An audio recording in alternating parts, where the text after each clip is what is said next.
Welcome back to KOTN Late Night on Kings of the North. Doug Lesmerises and Bill Landis. And Bill, if Georgia comes back, I'm deleting my Twitter. I told you before we started recruiting, if Georgia comes back, you might have a nice sweet spot here to really criticize both teams. Georgia for its slow start and Alabama for giving the game away. So we'll see what happens. You will never see someone pivot so hard to, I can't believe Bama blew it. Fire Kalen DeBoer. It will be instantaneous with me being like delete of the old Georgia tweets and just being outraged at Bama, because this should be a great night in the North. Doug Lesmerises, Bill Landis, thank you for joining us here on KOTN Late Night. Some good Northern wins today, Landis, right? Ohio State looked good against Michigan State for the most part. Iowa State shut out Houston. Colorado got like a pretty life-affirming win. Here comes Georgia at the goal line. I'm going to... Okay, I'm okay. I don't base my entire existence on rooting against Georgia, do I? More so than I thought. This night led me... I realized how much for like really hating Georgia is part of my actual identity. I realized it tonight when they were down like 3 touchdowns early on. Colorado had a great win against Central Florida. Nebraska, like a weird scoreless game with Purdue at the half, and then Nebraska kind of took control in the second half. Kansas State, best win of the day against Oklahoma State. I thought they would bounce back and handle their business, and they clearly did. Indiana is 5-0 for the first time since 1967. BC pulled one out. BYU pulled one out. Rutgers got a great win on Friday night, kind of held on. Notre Dame saved its season against Louisville, and Michigan hung on against Minnesota. But people do need to understand, and I think they do know, that rooting against Georgia is also the North. So while we're not obsessed with this game the way everybody else in college football is in terms of like it being a football game, it is a legitimate part of who we are and who we want to be, because we want Georgia to cram it, right? I would very much like Georgia to cram it. I would like a world where Georgia and Bama can both cram it. Yeah. I guess that's not possible, but not today. Alabama's trying to make it happen. They are trying to make it happen. Yeah. This is either like, it's like root for the meteor, but like, so we'll talk about this. But another great thing that happened is that Ole Miss got absolutely exposed. And we had been wondering if we needed to care about Ole Miss, why we needed to care about Ole Miss. They scored 50 on Furman or whatever. And I thought it was actually an important game for the North, for Ole Miss, who hadn't played anybody, to lose at home to Kentucky. But now, Bill, what we are fighting against is any kind of idea that this means Kentucky is good, because what it actually means is that Ole Miss is overrated, and that Ole Miss is not a sure thing playoff team, and that Ole Miss hasn't played anybody. And that's the takeaway. It is not that Kentucky is good. And we'll do whatever we can to help encourage that. But the fact that Ole Miss lost was good. It's not. We're not pumping up Georgia's resume now for the big win against Kentucky that got the big win against Ole Miss. I said Bama looked so good in the first half. I think Bama could maybe beat Kentucky. I'm not saying for sure. They at least stay on the field. Yeah, I don't know. You know who Kentucky? Indiana would beat Kentucky. That I'm pretty sure of. I'd watch that game. That get fiery, right? That'd be a scene. That's the KOTN Bowl. Like, let's meet on the border and let's do this. But I'd take Indiana. I'm sure Kentucky would be favored by 20. Vegas. But I'd take give me Coach Siggs. Oh man, against Kentucky. But do you think it was a big deal that Ole Miss lost? Yeah, I think it's a big deal that Ole Miss lost, because Ole Miss was, in a lot of ways, I think, still like, I think propping up the SEC, right? Like, people believe in Georgia and Alabama and Texas, but it was wondering about that next tier in the SEC, which is Ole Miss, and I guess it's Ole Miss and Missouri, probably by themselves. Oh, Tennessee, excuse me, thank you. Yeah. Although Tennessee might be more on that top tier, if I'm in the top tier, maybe. Yeah. People were wondering about the Missouris and Ole Misses and whether or not the SEC might get, 5 college football playoff bids, and those were the teams that these people were looking at. And I think Mizzou has shown some flaws the last couple of weeks, despite winning. And Ole Miss losing, I think, is obviously a huge shot through that narrative as well. So Ole Miss was really cruising along, and then played its first team kind of with a pulse and got exposed. So it was good to see. I'm glad it happened, because now we don't have to talk about them. Yeah. Do you think? How hard of a turn do you think the Southern media, national media, are going to make toward Kentucky is good? Pretty hard. Yeah. Yeah. Hard. They lost 31-6 to South Georgia Carolina. if Georgia pulls this game out, yeah, that'll fan those flames. Yeah, but I thought, but that was like real. You've got to puncture, right? You've got to get the puncture first, and then we can deal with the aftermath of it. Then we can fight the fight. But it's better for everybody to have Ole Miss lose. And I do think, like, I hope, because here's one of these things: who's the Kentucky of the North? Who's the Kentucky of the Big Ten? May I put forth Michigan State? No, you mean in terms of quality of team this year? I'd go higher than that. Higher? Okay. Kentucky took Georgia high? to the wire and beat Ole Miss. Like I don't. No. Now you're falling into the trap. No, but you're asking me if you're comparing Michigan State to Kentucky, you're asking me like, do I think Michigan State can take Ohio State to the wire, or Michigan State just got its doors blown off by Ohio State? And can Michigan State beat like Penn State? And like the answer is no. So like that's the comparison. But is it the comparison? Because in your mind, no. And I think fairly not in your mind, no. But like in the college football world, yes. Because the point is, if I am comparing Michigan State to Kentucky, then I'm saying that Ohio State is better than Georgia and Ole Miss. So why can't I say that? Because as soon as you say, oh, Ohio State blew Michigan State's doors off, and that's why Michigan State's not as good as Kentucky, I'm saying that's why Ohio State is better, a class above Ole Miss, is better than Georgia. Yeah. So I think that's what, for real. I think that this is the trap that we fall into. We're already falling into, well, Kentucky must be good because they did these things, instead of thinking the teams that they beat or almost beat are flawed. If Bama is fumbling a kickoff on the 3-yard line. What are we doing here? I'm out. Go ahead. Do the show without me. It's the freshman, Ryan Williams, dropped the ball. Is that who that was? I also just saw a tweet about, like, do you think Ryan Williams will be the first high school senior to win the Heisman? That was when Saturday Down South was eliminating Georgia from the Southern family. They were disowning Georgia and only wanting to talk about Ryan Williams. They turned on him? Oh, they just, like, it was just like Georgia didn't exist. It was like Bama was doing this to a nameless, faceless opponent. The South turned on Georgia so fast, they wouldn't say Georgia's name. You would just read the Southern tweets, and it's like, wow, who is Bama really beating up today? I can't even tell who they're playing. And now it's going to flip. I'm going to have to delete my Twitter for real. What am I going to do? You got to own it. You just got to own it. Alabama will get you a couple first downs here. Will they? I'll vote for Jalen Milroe to win the Heisman. Probably not. If they get a couple first downs. Does Alabama have a first down in the second half? I don't know. They have one. Didn't you think Georgia was like legitimately bad at football for a half, 3 quarters, maybe? That I thought it was more about Georgia being terrible than it was about Alabama being great, because I thought it was an example of like the things that Bama does to everybody. And it's like, well, this is just what Bama does. And what happens is, if you don't have any playmakers, they pin their ears back and come after you. And who are the playmakers on Georgia that scare you? If your quarterback can't handle pressure, they come after you, and your quarterback makes mistakes. Guess what? That happens to everybody. And when Georgia has a quarterback who can move, guess what? He uses his legs and makes plays and throws it and runs it, and nobody can defend a quarterback who can move around a little bit. So guess what? Georgia couldn't do that either. They made Georgia mortal and less than mortal. And I thought that was about Georgia. It wasn't Bama, I didn't think, doing anything extraordinary. It was just Bama being good. And guess what? Georgia not being able to hang with it until the 4th quarter. Can we get Kalen DeBoer to stop snapping the ball with 20 seconds on the play clock? What is he doing? Kalen DeBoer, son of the North, is like, he's just trying to. He's like, I think he's trying to lose the game. He's trying. Fun of on Twitter. He's trying to. He wants to win by 17 again, so he's trying to keep the pedal down. Yeah, I like throwing the ball and snapping the ball with 20 seconds left. I have to be honest. Like I was not watching this game all that closely because I was pretty locked in Penn State, Illinois, and I was watching Ohio State, Michigan State.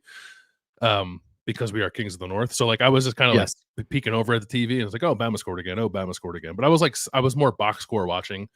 But I certainly did notice that Georgia's passing game for the beginning of the game was largely ineffective. And it has been unimpressive all year. I was doing some stuff last week, I think, about Ohio State's offense and looking up some numbers on Will Howard and like how often he was throwing the ball down the field. And I was like, boy, his like air yards per attempt aren't especially high. Yeah. They're not bad, but they're not super high. And then like way below him was Carson Beck, who's been like a screen merchant all year.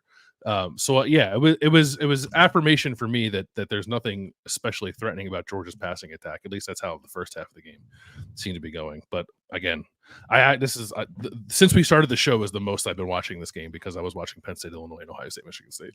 Oh no, I thought it was like that Georgia like didn't belong on the field with Alabama, but they just looked like everybody else has looked against Alabama in the Saban era, right? That it's just like they're smothering you, they don't let you do anything, and if you don't have the skill guys to like spread their defense out, they suck the life out of you. So I thought it was really important. And it still existed. Now, if they come back, I mean, you got to give Georgia a ton of credit for coming back if they come back.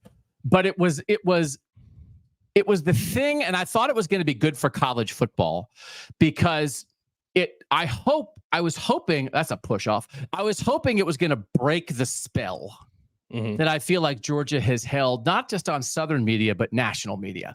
And by the spell, I mean the conversations that are like that have been happening since Georgia won its first title, that are Georgia against the field. Who would you take to win the national championship? Or it's September and people are just assuming that Georgia's going to go undefeated, right? And those kind of things. It had gone past that Georgia is good or that Georgia is the best team. Oh my God. There it is. Left them too much time. They did. Yeah. I'm gonna tweet real quick. It had gone to that like Georgia was unbeatable, and I thought that first half, that spell was broken a little bit. You know, like the invincibility cloak had been taken away the way the first 2.5 or 3 quarters of this game went. And I thought that was going to be incredibly freeing for everybody to just allow themselves to treat Georgia like everybody else instead of holding Georgia above the rest of the world, which I never thought that they deserved to be because they actually played a lot of close games when they played good teams, right? They had not just marched, but now this happened. But like, I thought, do you know what I mean? That like, I feel like people have been blinded a little bit. I think that's mostly true. I have to be honest and say, like, I don't know that I have felt that. I haven't felt that as much this year as I thought I would, to be honest. There were enough people talking about Bama winning this game that air of invincibility seemed to be washed away a little bit before this game even started. And I think Kentucky did that a little bit, right? They showed Georgia to be a bit vulnerable. So, like, yes, I think you're probably like 85% right, but I don't know that we were quite living in the world of like it's Georgia and everybody else. I don't think that's how the Bulldogs were being talked about this year. Preseason. Yeah. Preseason, I think that's probably true. But once the season started, I don't think that was true. But did we not think that the Kentucky, but we had complained about the way the Kentucky-Georgia game was spun, though, that like that had not stuck to them the way it would stick to a lot of other teams. The whole like flex their resiliency kind of thing, right? That we were making fun of that. That people were again viewing that as some Georgia plus when actually it was that they. I mean, the people who are in the business of the SEC were making it a plus. Yeah, I think college football at large was celebrating it the same way that we did. Maybe not quite the same way that we did. Yeah, I don't like the resiliency stuff. Yeah, like if a Dog Nation or whatever wants to talk about resiliency and ESPN wants to try to spin ESPN, the driving force of college football. Yeah, but they're also now they're the driving force of the SEC, like more than they've ever been, right? Yeah. So it's just not surprising that it comes from them. Like if you want to say like no one kind of sets the agenda of college football more than ESPN, and that's where it came from, then yeah, I'm probably with you. But I don't know that I felt like overwhelmed by people trying to spin that Georgia game as something more than it was. Well, I did. They lost to Kentucky. I did. I feel overwhelmed by everything right now, to be fair. Let's talk about Penn State, Illinois, because that is super important. And this game is going to give my head's exploding. Okay. Well, Alabama scored too fast. Let's just all relax. Here's the thing. In the end, we can root against them both. And one of them has to win, and one of them has to lose.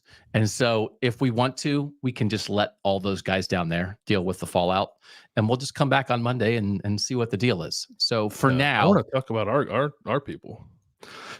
How good of a win did you think Penn State over Illinois was? It was an 18-point spread, and it was a competitive game, and it was a weird game. But how do you come away thinking about Penn State after this 21-7 victory? I think better. I think the way that Penn State won that game was pretty impressive, which was like smothering defense and running the ball, which I know is probably not maybe where people were hoping to see from Penn State with Andy Koltnicki and Drew Aller seemingly taking a step forward. You want to see maybe Penn State be a little more explosive throwing the ball than it was, but like Illinois had no answer for Katron Allen and Nick Singleton. I thought Penn State's offensive line looked really good, and that defense, which I had said earlier in the week, was like, oh, maybe this is like something less than what we come to expect from Penn State's defenses in terms of how much it overwhelms people. Really overwhelmed Illinois. It was just like living in Illinois' backfield, splash plays all over the place, a ton of havoc. Like Illinois had 75 yards in its opening drive and like 120 yards the rest of the game. So that was the most impressive part for me. I was wondering whether or not I should slightly lower my expectations for Penn State's defense. And now I'm not, based off what I saw tonight against Illinois, because I think Illinois is a good team. And I also think Illinois is the kind of team that we've seen it happen already against Kansas and Nebraska. Like, if you let them hang around in the fourth quarter, they have made teams pay for that. And maybe Penn State's offense did that a little bit, but the defense still shut them down. Like, the defense didn't let Illinois back into the game. So I thought that was pretty impressive. I thought we saw like the Andy Koltnicki-ness of it, right? There was the sequence where they like, was it like on a second down, they had Bro Prabula at quarterback and Drew Aller at receiver. Then on third down, they had Ty Warren at quarterback. And it's just like all this different stuff they're doing. I thought there was Penn State was up by 7 and turned down like a 35-yard field goal that would have put them up to field goal try to go for it on 4th and 3. And they didn't pick up. There was an unblocked blitzer for Illinois, and then it ended up, it's not Drew Aller's fault, but he had to throw short of the sticks, and Julian Fleming got tackled.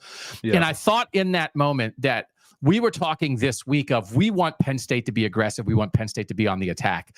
But I feel like some of these head coaches who are not used to playing that way still don't know how to do that.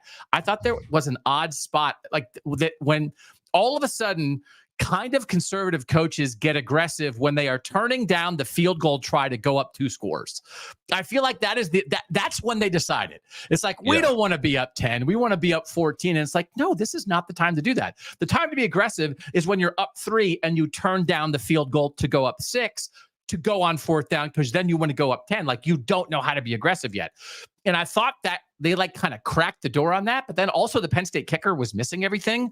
So I was like, well, why didn't they kick the field goal? And it's like, oh, then the next time they did kick the field goal and they missed it. So I thought Illinois was pretty competitive. They had the horrible sequence where they got 1st and goal at the 2, and on 1st down, snapped the ball over Luke Altmaier's head. Then all of a sudden, they were trying a 45-yard field goal. It was the most ridiculous backwards progress you've ever seen a team make, and it was like it was the death of them. That was it. But I didn't think Illinois rolled over, and I thought it was more what you often see with more talented teams when an underdog comes in and hangs around, which is the more talented team kind of just squashes them in the second half. And I thought that was reaffirming for Penn State, because I think everyone watching this, you've seen that. You've seen, it's a little bit what USC did to Wisconsin. You know, Wisconsin's winning that game 21-10, and then USC outscores them 28-0 in the second half, and it's not a game anymore. It's what Nebraska did to Purdue today. Right? That was 0-0 at the half, and then Nebraska, whatever it was, won by 20. So I think if you're making a comparison, what USC to Wisconsin, Nebraska to Purdue, you would say, well, the more talented team won. Penn State did that to Illinois, and I think Illinois is pretty good and knows how to make winning plays. And I think Penn State made them not be able to make winning plays. They shot themselves in the foot a bit. But that's the part I thought that was like, man, that's a good Penn State squashing against a competent team. Penn State only punted once. Like, good. It's a good win. It's coming away from this game probably feeling like it should have won by a few more scores, right? It punted once. It turned the ball over on downs one time, I think. It was a fairly low possession game. So their drives were touchdown, punt, field goal, miss. end of the half, touchdown, turnover on downs, field goal miss, touchdown, end of the half. Like they moved it pretty well, right? I and maybe that's the thing they'll I don't know, look at and try to improve upon as they move forward. But yeah, I just thought it was like, Penn State's not clicking at 100% maximum capacity to like finish those drives with touchdowns, but it's still kind of felt to me like it always had the game in control. I think and especially against an Illinois team who you're like I said, you're expecting them to start to mount a comeback, and it felt like that fourth down stop might have been it. Penn State just was the team that I thought made some more winning plays on defense, especially, but even on offense, like running the ball the way it did down the stretch too. Like even if they weren't ending a bunch of drives with touchdowns, they held it fairly well and sustained some drives by running the football that helped keep the ball away from Illinois too. So yeah, I thought it was a good win. Maybe people wanted to see a bigger number from Penn State there, but I'm okay with it because I think Illinois is pretty solid. 32 carries for 34 yards for Illinois. They still can't run it.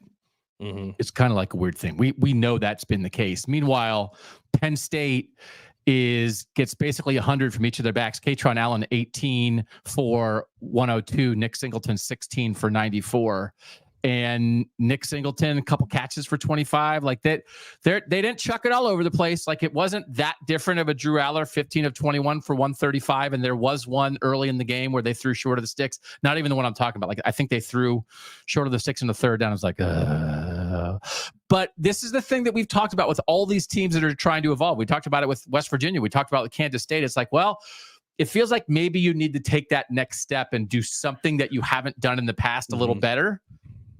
But in the meantime, if you need to revert to what you've always done well to win right now today, we'll allow it, right? We're allowing that. And if it was defense and run game that got Penn State a win against a top 25 team, then we'll allow it.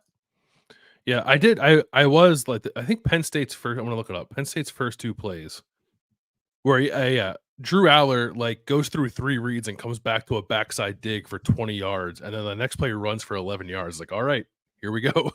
Yeah. Here's the coming out party for Drew Aller. And then it wasn't quite that. So I guess that's probably something worth keeping in mind moving forward. Like, where exactly is he? But I thought the O-line was good. I thought the backs were awesome. I thought Tyler Warren was awesome. And I thought the defense looked like a Penn State defense. So, you take all that stuff and you take what I think is a very good win over a good team. Is Illinois better than Kentucky? Oh, yeah. Yeah. Okay. I'm just asking. I'm just trying to get it. I'm just trying to get the right range here. Okay. So that's a good. So I think Kentucky. What if I said Kentucky's Nebraska? Would you push back on that? I know they don't have a Dylan Raiola, but in terms of how dangerous they are within their own league. Yeah, no, I mean, Nebraska's quarterback is a 5-star quarterback that everybody in the country wanted, and Kentucky's quarterback is the guy who couldn't get on the field at Georgia. But sure, I know what you're saying. Kentucky has a couple of good defensive players and stuff. I understand it. Kentucky's not terrible, but it's just one of those again. That's Illinois was never Illinois. I mean, they got down the first and goal at the 2. That was it was just a horrible sequence. But then after that, they were never close to winning. So it was only a 2-score game, and it was still 1 score too long because Penn State kept missing field goals. But Penn State was never threatened in the way that Georgia was threatened all game by Kentucky, right? So I mean, that. So that's what is Kentucky would be a good fun game to play on Kings of the North. Who's your Kentucky? That's a fun. Yeah. Who's your Kentucky? My Kentucky is Alabama because they gave Georgia a good game and Georgia won. Oh, I'm too old for this. K-State was my favorite pick of the week. It was my favorite bet of the week. I think it was the thing I felt the strongest of the week. And it went exactly as I thought it would go, except for the moment. Wasn't there there was one terrible play where you and I were like, well, I guess Avery Johnson can't throw the ball. But then they got DJ Giddens popped through a hole and ran 70 yards. And then right after Avery Johnson, he threw a terrible pick. He just had a guy 6 yards in front of him and threw him 4 feet over his head. It was how could you miss a guy who was that close by that much? And what did you say about that throw? I said he throws like a maniac if the guy isn't normally if the guy isn't all by himself 5 feet in front of him, but I guess on that particular play he was. But you even thought his feet were pointing the wrong way. It was he just. Yeah. His body was facing one way, and he threw the ball almost the entire opposite way from the way he was facing. like a Plastic Man throw, 3rd and 2. So, but then he came back and like rolled right and ripped the throw for a touchdown. And then he threw like a deep ball for a touchdown. It was like, there is a lot of good in there with Avery Johnson. And my whole point about Oklahoma State and Kansas State was the way that Kansas State lost at BYU, I thought was not indicative of who Kansas State was. And the way that Oklahoma State lost to Utah was exactly indicative of who they were. And that was right. Alan Bowman stinks. Oklahoma State is not that good. Kansas State 42-20 is way better. And this is the thing I was thinking about during the game. And we can have a 5-minute conversation about this if you want to, because it's a major college football thing. Kansas State was good enough today, was like really good today in a way that made me so glad that getting blitzed at BYU in a weird, tough road environment where everything went wrong, like that's exactly the kind of loss that shouldn't knock you out of the playoff race in September. Right? Oh, yeah. That is like that's why we're here. That Kansas State, that loss was not who they are. It doesn't mean it doesn't hurt them. It hurts them in the Big 12 race. It doesn't mean it doesn't matter if they don't win the Big 12. It's a blot on their resume, but they're not dead. And then they played today. It was like, oh, like they don't deserve to be like, oh, okay, well, Kansas State, they're number 23. Can they climb back in the top 4? Oh, they have to get style points every week. Just let them play. Because they had a crazy Saturday night last week, but that's not who they are. And this was who they are. And this team is good.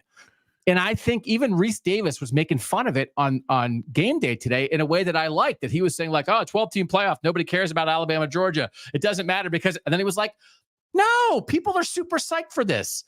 Have you felt 1 ounce of 12-team playoff regret in September? Has the regular season been diminished in your mind? In Not actuality? At all. No, I don't think so. I did see some stuff about this Alabama Georgia game even that like made me kind of angry. But like, oh, Alabama Georgia doesn't have the same stakes to it that it normally does. Like, yeah, because it's not the SEC championship like it is when they normally play, right? Like you take 2 seconds to think about the context of this game compared to past Alabama Georgia games. No, I don't think the 12-team playoff has taken anything away from any of these games for me personally. If it has for others, like I'm sorry, but I think these games, the big games have been good, and I kind of like that. Like as you said, a team like Kansas State can have a weird 15 minutes or whatever it was in Provo on a Saturday night, and it doesn't derail their entire season. So Utah's playing right now. Iowa State shut out Houston. Iowa State's undefeated, but the way Kansas State, are we back? Because we had said it before the BYU loss. We're like, is Kansas State the best team in the Big 12? That to me, if it's that Kansas State, I'm like, oh no, I actually think that team might be the best team in the Big 12 again. Yeah, I mean, especially with if we're comparing it to a Utah without Cam Rising, right? With Cam Rising should be back. If you're gonna tell me it's like full firepower Utah, I still might pick Utah. I think I would pick Utah. But Kansas State's right there. Like I think those are the clear top 2 because it sure isn't Oklahoma State based off what we've seen. And like I kind of thought like, hey, UCF, maybe it's them. Nope, it's not them. Nope. Happy to be done with them. Yeah. So it's those 2, Utah and Kansas State. I still might like Utah a smidge more with a Cam Rising though. And Iowa State's circling them.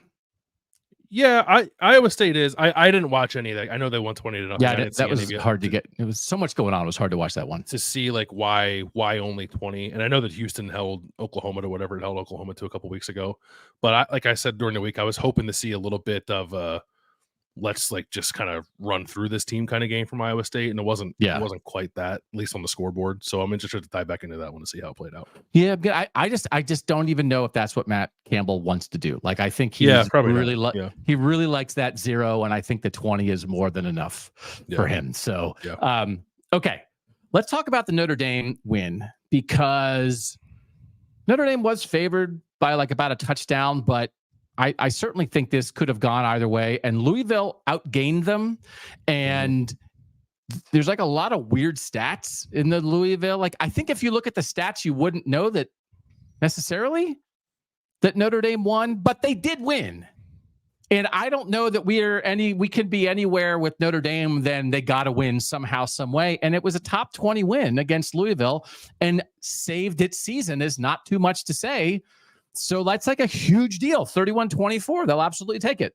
Yeah, they'll definitely take it. I thought it was a win that saved Notre Dame's season. I didn't think Notre Dame could win that game being as one-dimensional as it is on offense. And in the second half, it kind of looked that way. They didn't do much in the second half offensively, aside from the one screen pass they got to Jeremiah Love that went for a touchdown, which like stood as a huge play, obviously, and the result of that. Otherwise, it didn't move the ball very well in the second half. It got outscored in the second half, but they ran it pretty well. Like the Riley Leonard thing, I think running works.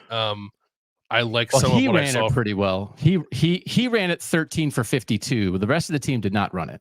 No, the rest of the team didn't run it. Didn't like really run all over them. And they were doing some stuff early on in the game too, with like quick passes and screens that I thought was a nice way of getting Riley Leonard into a rhythm. The offense looked great. Took advantage of a short field a time or two in the first half of that game too. So field position favored Notre Dame a little bit in a game where I think there were 5 turnovers in the first half combined. So it was a little bit of a wonky deal. But I thought it was good. Like I was very impressed with Notre Dame's defense. I know like Louisville made it close at the end and Tyler Shuck was making some crazy throws throughout the game, but I thought there were guys making plays all over the place for Notre Dame's defense in a way that was pretty impressive. Are you breathing a sigh of relief? Am I what? What's the question? Oh, I threw my hat. My hat's on the other side of the room because I threw it. You were before. so mad you threw your hat? Cram, cram, cram, cram, cram, cram, cram, cram, cram, Wow, cram, that was a heck of an cram, interception. cram, cram, cram, cram. Who can cram it? The dogs can cram it. Oh, I knew it. Had it all the way. So I was going to experiment with this. When you and I bought this desk at IKEA, we went desk shopping together. Mm-hmm. We did it because it's a standing desk. It goes up and down, and I was gonna raise it and rant, but I couldn't get the camera to work, so I'll save it for another day. Georgia can absolutely cram it so hard. I can't believe how much they can cram it. I'm so glad they lost. Break the spell. Let all around the world, college football media, rub your eyes. What? Georgia's not invincible? You're not. Also, Connor O'Gara, you're going to be on this show kissing my patootie. 10-2 Georgia. I got my under 10.5 preseason bet on the dogs. They sucked in the first half. They got Bama'd the way everybody in the nation's been Bama'd for 18 years, except guess what? Nick Saban's gone, and you still got Bama'd. Watch for this next. This second half Bama that gave it up, do not think that Bama is now invincible. So everybody out there who just had the SEC winner of this game fill in the blank is invincible, set your story on fire because you're wrong. That's not what this game was. Because you're exactly right, Landis. This is like middling the bet. We win both ways. Georgia sucks and Bama practically blew it. You think that's a national championship team in Bama? Wait till Kurt Cignetti gets his claws on Bama. Who's going to write the best two teams in the country played a classic in Tuscaloosa on Saturday night? Where's that story coming from? But whoever it is getting a little bit of this. Please. Okay, everybody out there, I need one of these. Wow. This is the best I've felt in a long time.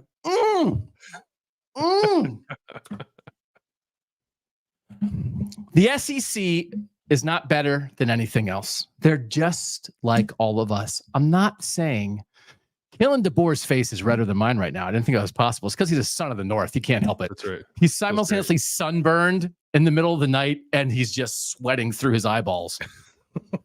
They're no different. That's all. That's the whole point of this frickin' show.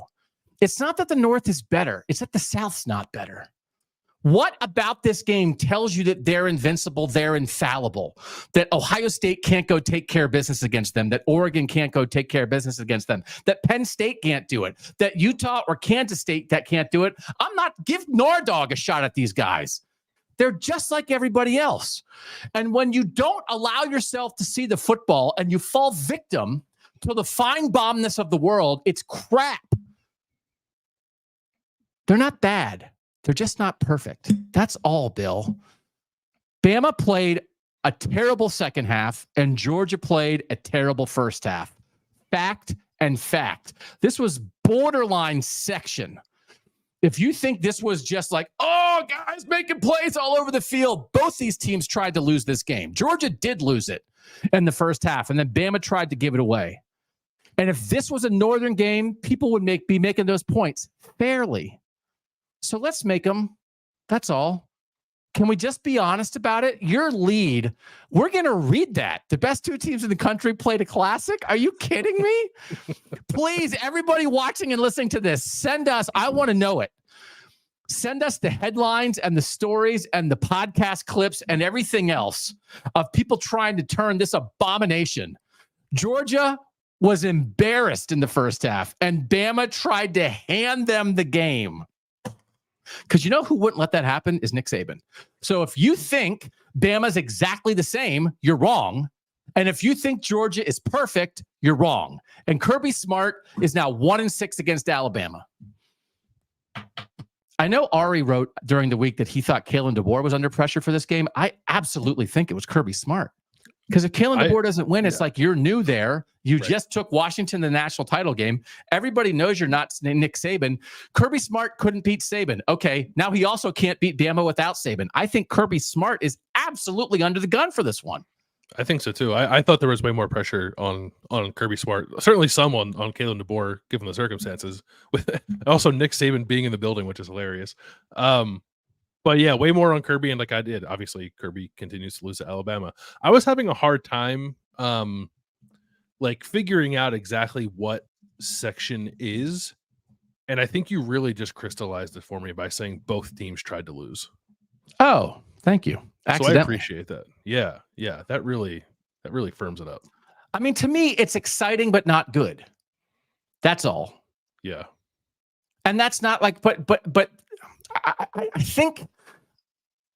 I think especially with the SEC, because here's the thing: back when the SEC was winning, when the national title game between two SEC teams was 13-10 or whatever, people were like, "Oh, that's ball." And now that the SEC knows how to score, now they think 34-31 is ball, right? But they assume that if two of their teams play a close game, it must be great ball. And that's all I'm saying. Close and exciting does not equal good. And I think that it has applied to numerous. You know what was sectioned out the wazoo today was Oklahoma-Auburn. Peyton Thorne throws a 60-yard pick six in the final 2 minutes to let desperate, downtrodden Oklahoma win that game at Auburn. What a joke. Section to the max. Did Hugh Freeze blame his players for that loss too? Or did he I'm take sure he any did. for it? Yeah. I don't know. I think he was on the phone afterward. He was texting. Check So like, that's all. That's all. I'm so fired. I'm sweating through my shirt. This is the happiest I've ever been. Thanks for everyone joining us here. But I think the spell should be broken.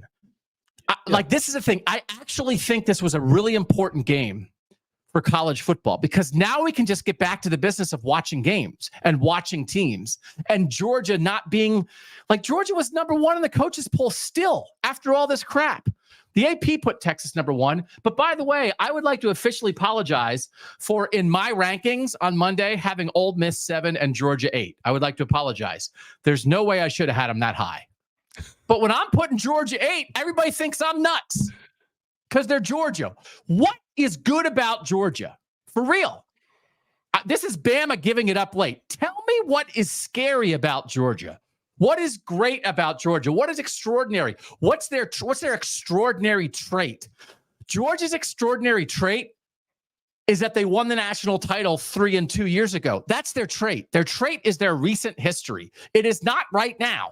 It is not Carson Beck. It is not their playmakers. It is not their offensive line. And it is not a defense that resembles anything like their 2021 defense. They're fine. They're not great. Sorry, you asked what their trait was, and Lori in the chat said they drive fast. Take my sword, Lori. It doesn't get better than that. I hand this to you. And like, am I wrong? Am I wrong? Because we just went through, and are they going to do this in the South?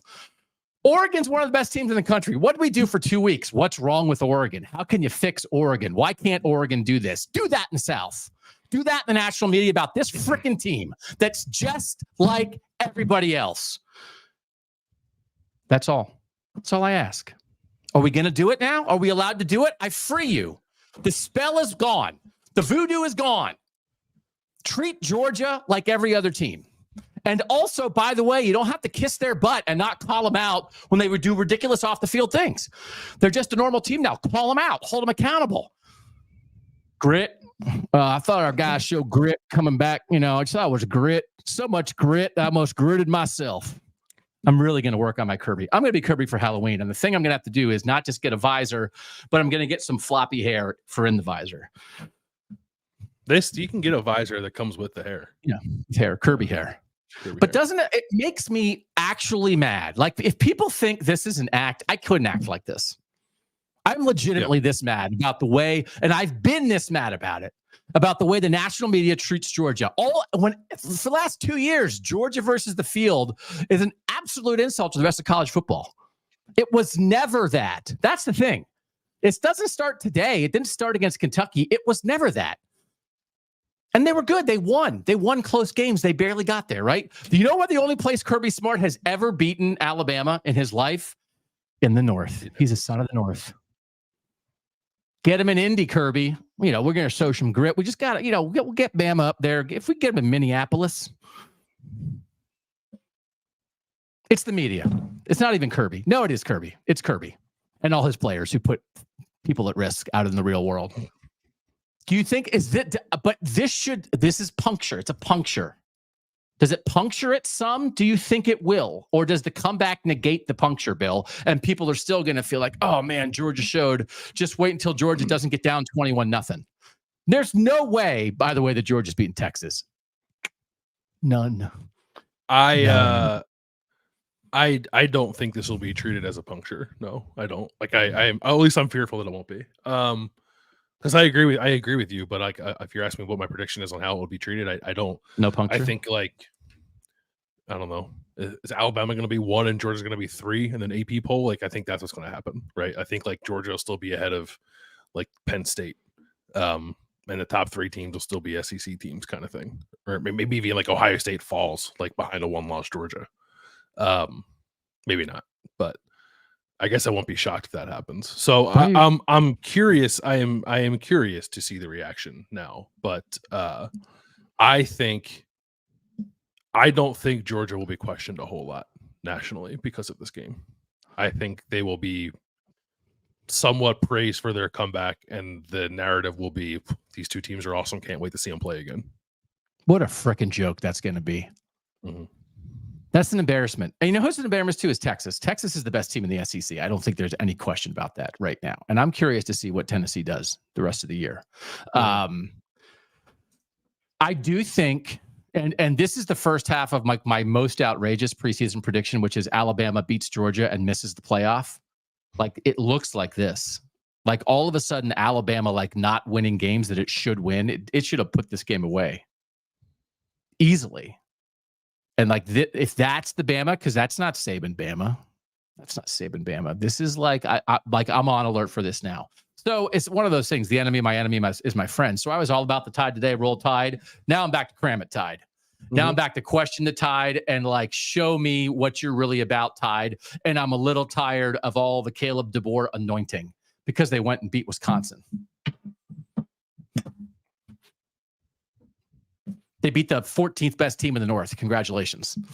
That doesn't mean Kalen DeBoer's Nick Saban. And also it doesn't mean that Kirby Smart's Nick Saban. I'm so happy tonight.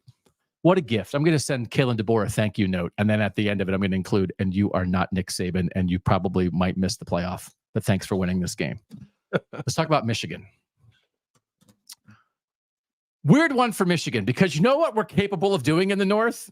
Critiquing good teams, even the defending national champs, because we live in reality. This was quite a game to almost blow. We won't talk about the onside kick quite yet, but they're up 24-3. They're 24-0. You and I are texting each other in our Slack. We don't think Minnesota is going to score. We had kind of said, like, this is a nightmare scenario. Michigan's going to run the ball on Minnesota. They got run on by Caleb Johnson last week. Minnesota's been kind of caught in between with their own run game and trying to throw the ball and a lot of things there. And it was playing out that way. And then Alex Orji throws a bad pick, and all of a sudden it ignites this Minnesota comeback that, again, it's not like people didn't already have enough questions about Michigan, but that was a lot, Landis, that just I think should make people very nervous again about how much you can trust the Wolverines, because it looked like they were going to win by 20 and they won by 3. What made you more nervous? The defense allowing Minnesota to start moving the ball, or the offense like not being able to do enough to put Minnesota away?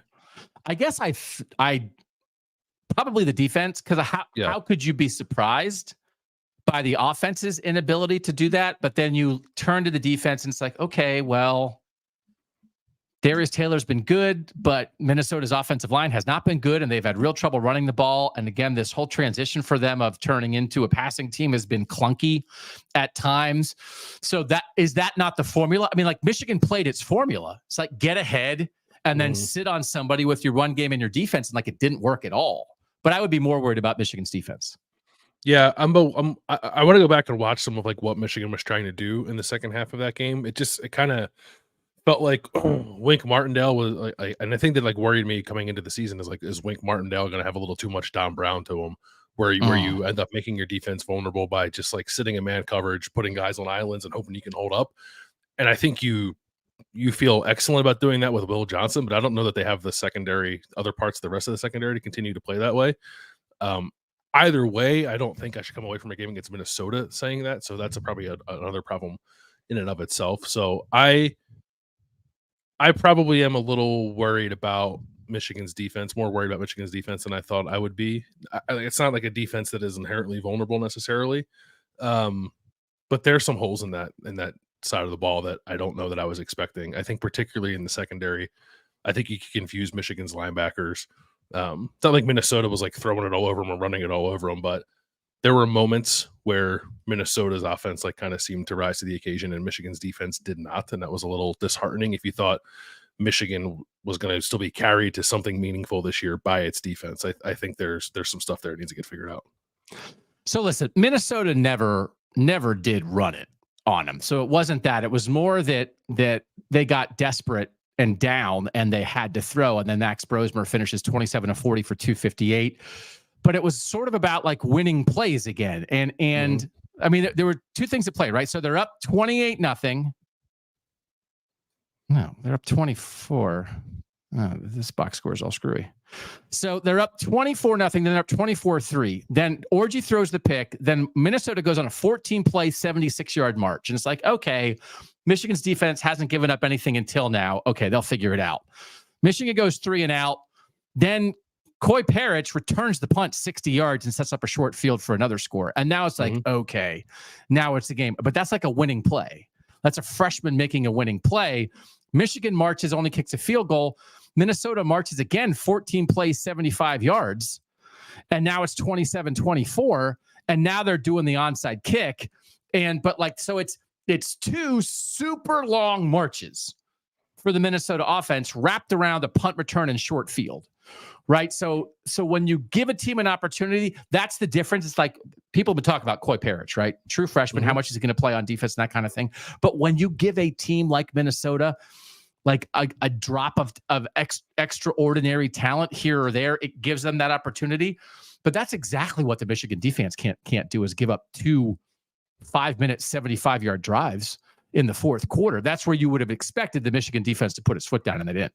Yeah, so Johnny in the chat said it was Minnesota playing hurry up and Wink Martindale blitzing too much, being over aggressive. So like, those two things don't mesh well, I guess, right? And that was the concern with Wink. Is he gonna be a guy that gets too caught up in all his pretty blitzes and not playing sound defense and will eventually burn Michigan? But again, like I said, even if that's true, and I think it is true of Michigan, I think we have enough evidence now that is true of Wink Martindale.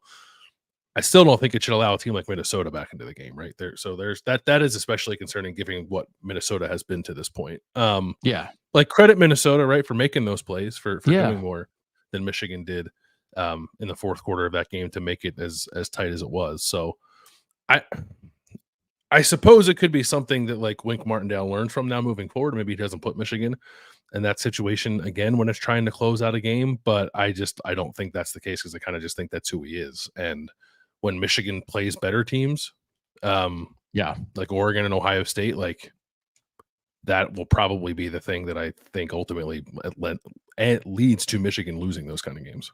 It's hard because I do feel like we criticize defensive coordinators sometimes if they just play soft and they don't keep attacking and let a team come back. But now also it's like, oh, he likes to blitz. And so he's up 28-3 and his team's coming back and he's still blitzing. It's like, why are you still blitzing? So there's, right. I mean, it's more art than science sometimes, but I do. And this has happened with Jim Knowles at Ohio State sometimes, I think. It's like there are times when it's like, well, we do what we do. And it's like, well, shouldn't you adjust your surroundings? Shouldn't you make the other team like beat you rather than giving them easy opportunities? And then it's also like Minnesota's like, oh, you found something with up tempo. Like, why did you only find it when you were down 3 touchdowns? Yeah. So maybe Minnesota found a little something there. But in the end, Michigan did win, but the onside kick. So our guy, John, the Michigan fan who's loyal KOT and watcher and listener, he said, I didn't see this. He says the ball hit off a Minnesota guy within the 10 yards anyway. Like Minnesota touched it within the 10 yards, which you're not allowed to do. But what was called, that's not what was called. What was called was an offside because Minnesota did the onside kick and recovered it. And then they ruled that they said that a Minnesota guy was offside. And then they showed it on the replay and they brought in Mike Pereira and he said like, I don't think he was offside. So that is... And then PJ Fleck asked about it after, basically was like, I didn't see it. I was 10 yards away. I haven't seen the replay yet. So he did not comment on it. He did not come out, blazing, going after the officials or anything. But I mean, Michigan, to Michigan's credit, they held on to win, but they gave up 2 long drives and a punt return to put themselves in a position where an onside kick was going to maybe have them lose, and it certainly looked like Minnesota did it. I didn't see the touch within or before 10 yards, so I have to go back and look at that, I guess. I definitely didn't think it was offsides. I thought it was a bogus call, and I wish that were reviewable, and I guess it's not. But yeah, I mean, Minnesota got a win last year that it shouldn't have gotten to because of a bad special teams call, right? So like it happens. I guess those things tend to come back around on you, but yeah. But I think it is important to the context of like what Michigan was in this game, because that was a break that Michigan got, I thought, and who knows what would have happened if they didn't call the offsides there. So sometimes if you're a good team, you take a break and you take a win and it propels you, and who knows. But again, like Michigan, they didn't throw for 100 yards again. They threw for 82 yards. Alex Orji was 10 of 18 for 86 yards with a touchdown and a pick. And I almost felt like late, like when he was throwing his pick, it almost felt like to me that Michigan was up big and thought, let's use this opportunity with a big lead to flex the Alex Orji passing muscles a bit, which is not a bad idea, but then it almost cost him the game. But I like instead of buckling down and running the ball, it's like, let's see if he can throw it over the middle. It's like he cannot. Yeah. But I actually get trying it. Yeah, he was open, and a good throw would have been completed, but it was a bad throw because he can't throw the ball more than 3 yards. Isn't it funny how that works? Oh, yeah. Everything worked out except for the good throw. I do want to talk about, so there's 2 more I think we should talk about today, and then we'll double back on Georgia because I just want to rant with the folks who maybe got here late. We're going to give you one more Georgia rant at least. Is Colorado like becoming a real football team? They ran the ball a little bit today, and I know, like, it's funny. I think, right, people were very ready to give up on Colorado. And what I think is possibly happening is that they are quite legitimately creating Travis Hunter's Heisman case, because people, I think, they're definitely mocking Colorado less, and maybe they're hating them less. And so if Colorado is a nice, mediocre 7-win team, which is 7 wins, it's a bowl team. I don't call it mediocre.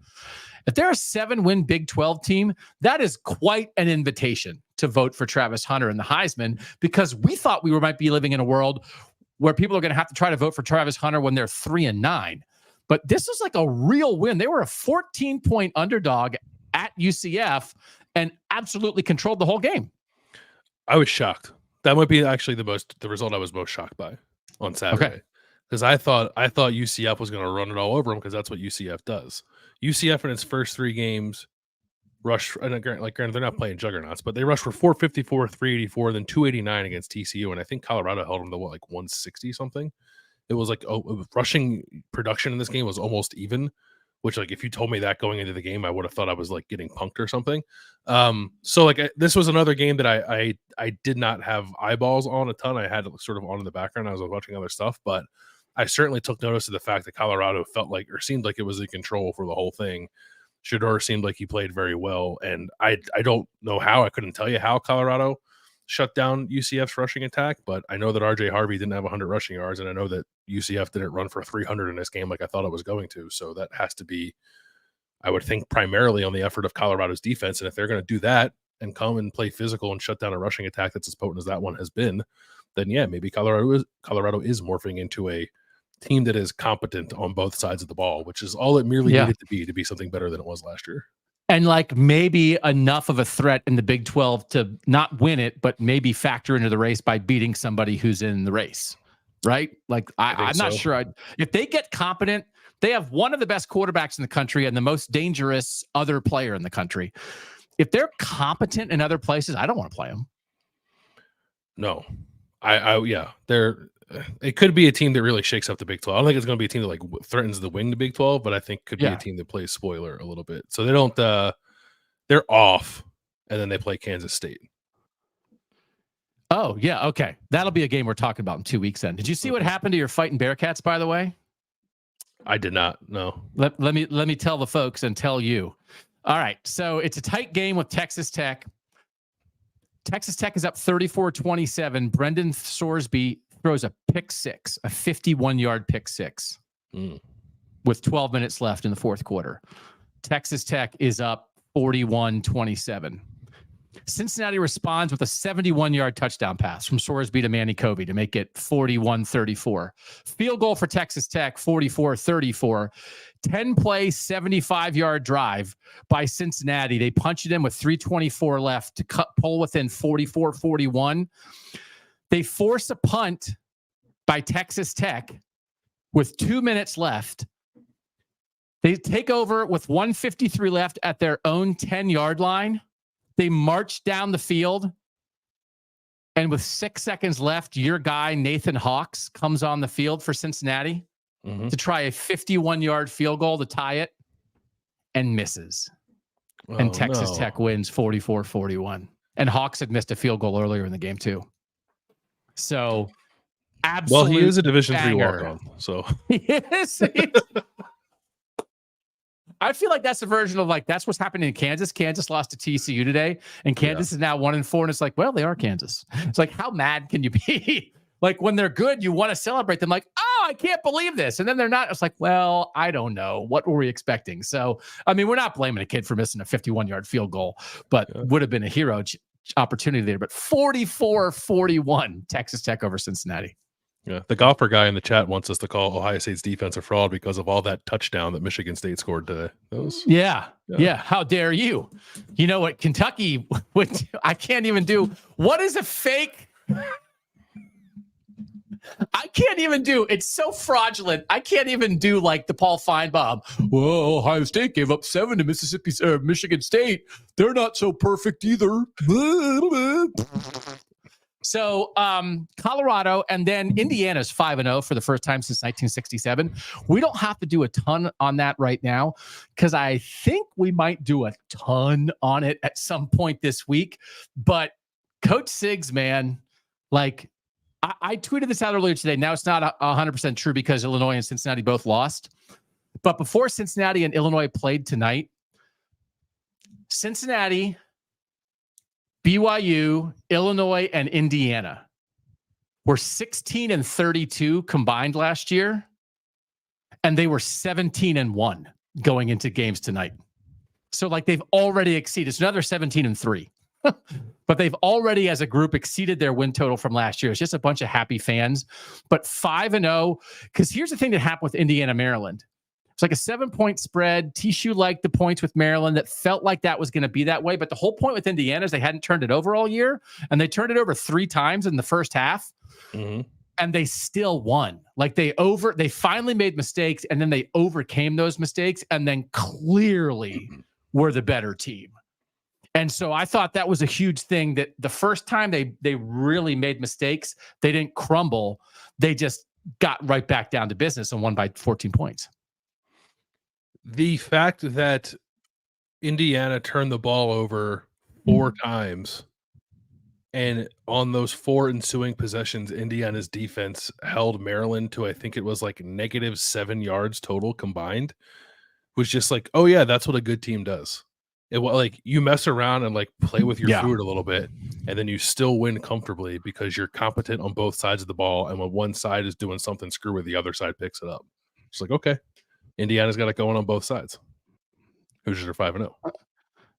Like there, and I don't want to do it facetiously, because I don't want to take anything away from Indiana. But like, I am prepared to play the who would beat Indiana game, or who Indiana would beat game, with a bunch of SEC teams, because they are so competent. Curtis Rourke, 2 picks, and they also had a fumble, 359 yards and 3 touchdowns, and they have playmakers now. Mm-hmm. Ty Lawton ran for 93 yards. Justice Ellison ran for 51. Elijah Surratt is like a problem. 7 for 128. Big receiver that nobody can cover. He's Donovan 6'2", McCulley came back 209. and scored a touchdown too. Donovan McCulley was back. And Omar Cooper, 4 catches for 83. He had like back-to-back catches at a crucial point in the game, including for a touchdown where, again, it was like they can't cover him. So all of a sudden, Indiana has like 2 backs, a quarterback that you ranked as good as anybody basically in the North right now, who threw 2 picks and bounced back, and like 2 big receivers who nobody can cover, and a get after your butt defense. Like, again, there are a lot of parts to this, and Curt Cignetti can coach. This is a very, they haven't played much, but Maryland's a competent team, and they dispatched them. Curt Cignetti is good at this, man. Yeah, like it's like they haven't played much, but they've won 31-7, 77-3, 42-13, 52-14, and 42-28, right? It's not like they're scraping by not playing anybody. Like they've definitely played sloppy at points today. Some of those turnovers, Curtis Rourke, I think by himself was responsible for 3 of the turnovers. So it's like they're not like an infallible team, but like they're a good team that didn't put its best foot forward today and still won 42-28. Right. And then when it was time to look like the best team, they looked like the best team. Mm-hmm. So like, I don't want to play them. And I thought Nebraska did a decent job of that at Purdue. Again, it was like 0-0, a bunch of missed field goals. And then they just exerted themselves. And it's just like, you know, again, you and I have spent a lot of time covering Ohio State. You just see Ohio State do this. Like teams like that, where you play with your food, and then when it's time to exert yourself, you do it. So from Penn State to Nebraska to Indiana to like Notre Dame to some extent to Kansas State, there's just teams doing that. It was a really good day for the North, I thought. I want to touch on Wisconsin before we tell Georgia to cram it one last time. Okay. Wisconsin was up 21-10, and I thought they had a really good first half coming off a bye. It looked like they used their bye, their off week, after losing to Bama. But it is a reminder of like, hey, Luke Fickell's going to coach Wisconsin in the Big Ten West, and then they gave him Bama and USC in 3 weeks. And it's like, what is happening? Why are we playing the best skill players in the country? We're Wisconsin. So they were up 21-10. They got like a break on a muffed punt and recovered that. They hit a long touchdown bomb from Braden Locke. Like they were making winning plays. And then they got in a spot on a 4th and 1 where they lined up like in like sort of a power, like a jumbo package with 3 tight ends, but they were in the shotgun and they didn't block the backside safety at all. And he came around the corner and made the tackle because they were running from the shotgun.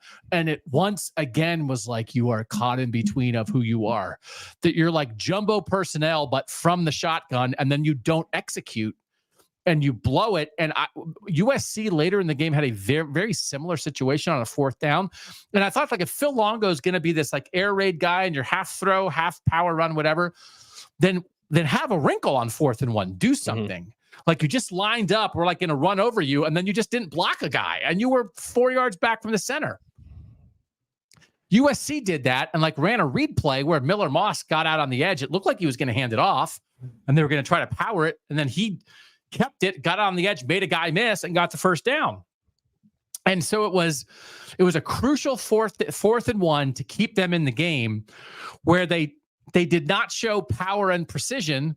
but they also did not show creativity. They somehow managed to merge the attempt at power and precision and faux creativity and create nothing. And it was like, you can't live here. And so someone said, like, is Luke Fickell on the hot seat? He's not on the hot seat, but man, are the fans frustrated. And I thought they played a really good first half and a terrible second half. They threw a pick six.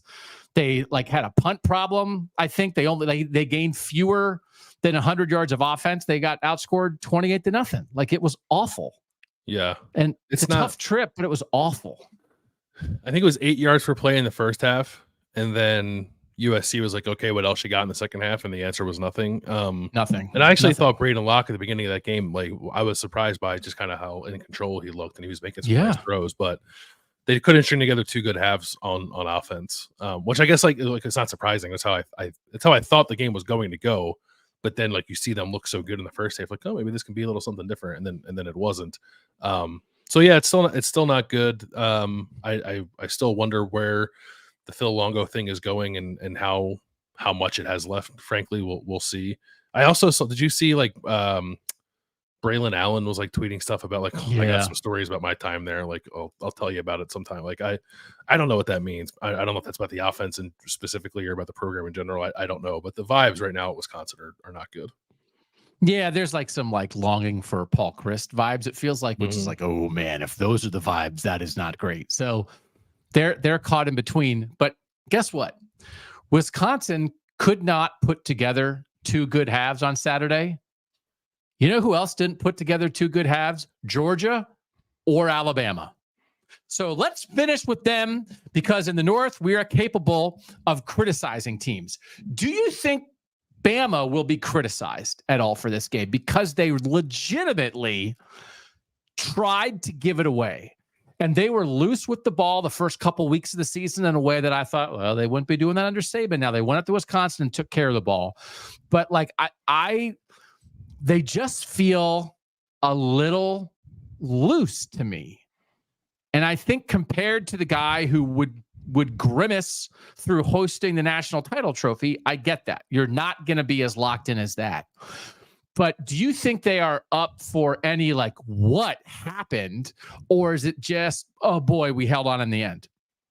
I don't know that they're going to be in for any immediate what happened, but I think some of what happened will come back up when Alabama is in another game like this, right? I think people will look back at this game because I think there's been questions about Alabama's secondary the whole year, and no one has quite made Alabama pay for that yet. And it seemed like Georgia certainly did do that in the second half of this game. So whether or not that becomes a major talking point immediately after this one, my guess would be maybe not. But when Alabama is gearing up to play Texas, I think it will sort of rear its head again and will be held against Alabama when people are trying to figure out what would happen in that particular game. But no, I think much of the conversation from this game is again, two very good teams played a thrilling game. I think that was actually one of the headlines on ESPN. Are you kidding? Number 4, Alabama survives late surge from Georgia for thrilling win. Here's my headline. Yeah. Number 4, Alabama attempts and fails to hand game to incompetent number 2 Georgia. That's my headline. I think that's more accurate. Let's go through Alabama's schedule real quick and just do win-loss, win-loss, win-loss. I got Bama at 7-5, I think. I'm just kidding. In my heart, I do. At Vanderbilt next week, that's going to be, Vanderbilt beat Virginia Tech. So watch out for the fighting Pipers. What's Vanderbilt? The Poets? What's their nickname? The Poets? Are they the Poets? The Poets. Yeah. The Fighting Poets. So the Poets are going to bring, actually that quarterback, what's his name? Diego Pavia. He's pretty good. Yeah. He is. I can't believe we can't help ourselves. We're so SEC brain. Don't sleep on Vandy. God, makes me sick. South Carolina, then South Carolina. Hey, South Carolina beat Kentucky. South Carolina is underrated. Turds. Then at Tennessee is a real problem. I don't actually think Bama will win that because I'm not sure Bama would have won this game on the road. And that actually is why that was where my Alabama beats Georgia and doesn't make the playoff what it was based on was a Kalen DeBoer team, him living through the back half of an SEC schedule for the first time and having to go win on the road, because their end of year is at Tennessee, home Missouri. Missouri should have lost to Boston College, but they might be okay. At LSU, and that's like exactly the kind of game that like stupid LSU would win. That's sectioned to the max, like Brian Kelly trying to salvage an 8-4 year by beating Bama in Death Valley. That is exactly what Brian Kelly would do. Mercer at Oklahoma, and then Auburn. And so Oklahoma is not going to be good and Auburn's not going to be good. But I think that at Tennessee, Missouri, at LSU, they do have an off week in there. That's very real to me. That second half Bama team does not feel like a team that's going to get through that unscathed. And I think that they very much could be a 2-loss team if they're going to do what they did in the second half today. Yeah, I think so. I think it's a defense that has like some parts that obviously are pretty good to it, but I don't think it's an overwhelming defense, clearly. So I think they're going to get got. I don't think it's going to happen in the next 2 weeks. But like Tennessee, I'm definitely looking at Tennessee. Even Missouri. Like I'm not sure. Like Missouri messed around with Vanderbilt last week. Don't sleep on Vanderbilt. I mean, honestly, it might, just based on the schedule. Honestly, it might have to be Tennessee or LSU, because I don't know. Maybe it's Mercer. Maybe it'll be Mercer. But like Oklahoma's playing a quarterback who can't throw the ball. So I think I'm going to pick Vanderbilt to beat Alabama next week. And then Georgia. Next week, Auburn, Mississippi State, then at Texas. No chance. No chance. No chance. Texas is going to destroy them. Off week versus Florida, DJ Lagway, ready to take them apart in the cocktail party. Then at Ole Miss, Tennessee.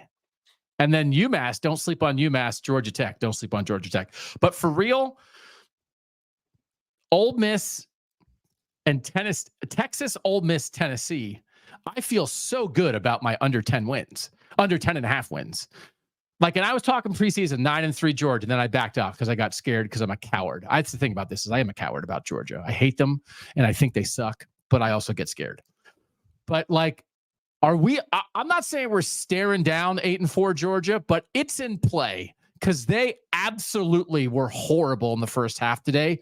And I think the sheen is off Carson Beck. I think people are coming after him, and I do not think their offense scares people still. I don't think it does. No, I mean, yeah, I don't think it does either. Like it wasn't scary coming into the season. Like Kirk Herbstreit discovered it. This is one of these things. If you had eyeballs and it's pure heart, like we have in the North, we are pure of heart because we don't pull any freaking punches. If we weren't pure of heart, we wouldn't be able to swing this sword around. If you had eyes and a pure heart, you knew that when they lost Ladd McConkey and they lost Brock Bowers, they did not have dangerous guys. You knew that, not on the football field. You knew that. And it was like Kirk Herbstreit discovered it once they were down 21. He admitted it to national TV, and then Georgia started to come back. But it wasn't anything about this game that revealed that. It was true from the start of the year. And the Kentucky game certainly revealed it. Like, and again, it's just, if the defense is not going to be lights out, they do not have the playmakers they've had at times in the past. So that's all I want to say. I do think they're vulnerable, and they were still like the odds-on national title favorite. And like, I think they should be like way down the list now, way down the list of national title teams. Ohio State is a better national title bet. Texas is a better national title bet. Today, Alabama is a better national title bet. I think Oregon's a better national title bet. Those four, for sure. And I think Tennessee might be a better national title bet. Mm-hmm. You okay with that? I think I can get behind all that. Yeah. Yeah. Actually, Georgia was 8th on my ranking on Monday, and they might move up in my rankings because Ole Miss lost. So congratulations to Georgia. They might rise to 7th. How about that? Be nice for Georgia. Yeah, Georgia, after a gritty loss on the road to Alabama, moved up in Doug's rankings from 8th to 7th because Doug and his pure heart were the only people properly rating Georgia coming into this week. I hope that was enough anti-dog ranting. I couldn't put my dog mentality hat on, and I couldn't flex my resilience totally because my hat's way over there.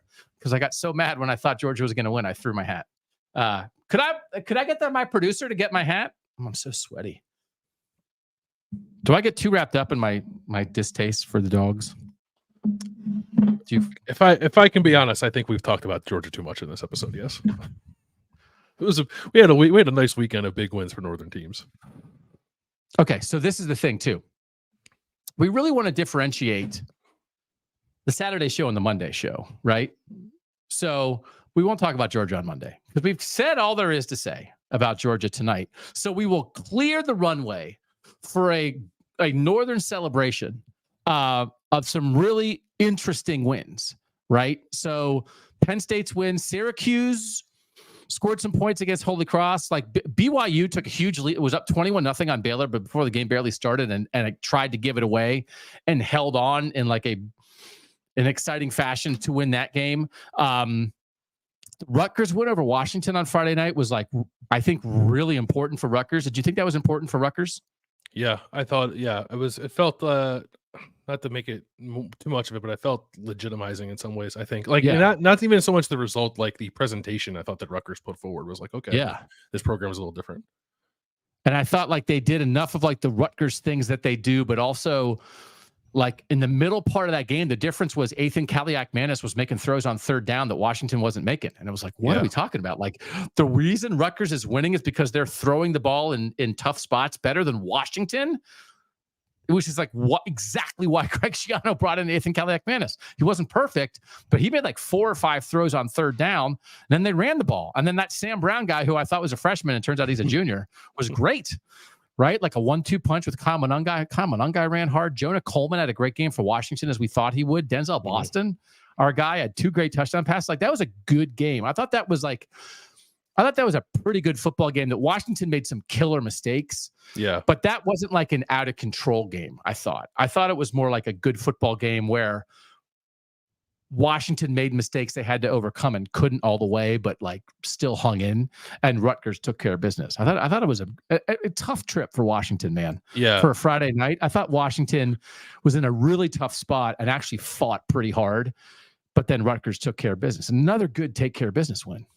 That's what Rutgers does. Rutgers isn't going to get into a game against a team that has some like talent, and I think like really like overwhelm anybody. But I think it's going to, like you said, take care of business, execute some stuff, maybe make one more winning play or two, and then win the game, like which is what it did. So no, I thought I actually came away feeling a little better about both teams. Yes, I think even that's Washington, fair. Even Washington in a loss, because you just like it's hard not to be excited about Jonah Coleman and like to see Denzel Boston like really start to pop. Like that's obviously exciting too. They're still working in Devon Williams. I think Will Rogers, maybe that wasn't his best game, but I think he's been pretty steady for them. So there's some pieces there for Washington that are just better than I thought they were going to be this year. But then Rutgers is also doing what I thought it was going to do this season. So it was a good game. It lived up to what I think hoped it would be, like, which was like a competitive game against 2 pretty solid teams. And like kept your attention on like by itself on a Friday night, which I thought was for sure. I thought was good. Yeah. And again, like I thought it was a better played game than the Miami Virginia Tech game. Like Miami Virginia Tech was sectioned to me, even though it was an ACC game. Like it was nuts. It was crazy. It was stupid. Like Rutgers Washington wasn't stupid. Miami Virginia Tech was stupid. Yeah. I mean, entertaining, but entertaining because dumb things were happening. Yeah. And maybe Washington Rutgers was less entertaining because dumb things weren't happening. Like two solid teams just kind of like running into each other. Yeah. That's exactly the point of section. Like again, that's not, because again, I think sometimes the Big Ten, the SEC always spins it no matter what. But I'll just say this. I know something about entertaining but stupid. So trust me when I say that's what that was. All right. I'm sweating. Landis is dog mentality'd out. We're going to have a good Monday to really reset and reevaluate what some of these wins really meant for some of these northern teams. And also we have Utah and Oregon games going on right now. Plus this Boise State, Washington State game, which is like no chance to hit the over that Tishu and I bet. It is not going well at all. But like this Oregon game matters, and Utah's losing to Arizona right now. This matters. So we'll talk about this on Monday, and we'll dive more into like the real ball of some of these good wins for the North. And then the rankings will be out, and you'll have our rankings. And I actually have maybe a new way just for one Monday of how to arrange that show. We'll see if Landis goes for it.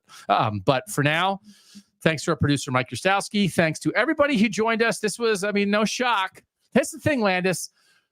We're not a Georgia show, but this is our biggest audience because like everyone's so excited that Georgia lost, but also that is true. Penn State. Yeah. So thanks. If you're new and you haven't joined us before, thanks for stopping by. If you've been here before, thanks so much for your loyalty. Tell a friend, give us a thumb, subscribe. We do this every Saturday night at 11 p.m. and we do it Monday, Tuesday, Wednesday, Thursday at noon live on YouTube. So hopefully if we're seeing you for the first time, we'll see you again. If you're an old friend, it's great to see you again. To our producer, Mike Krastowski, thanks as always for making us look good and sound good. For now, he is Bill Landis. I'm Doug Lesmerises. Georgia can cram it. And that was Kings of the North.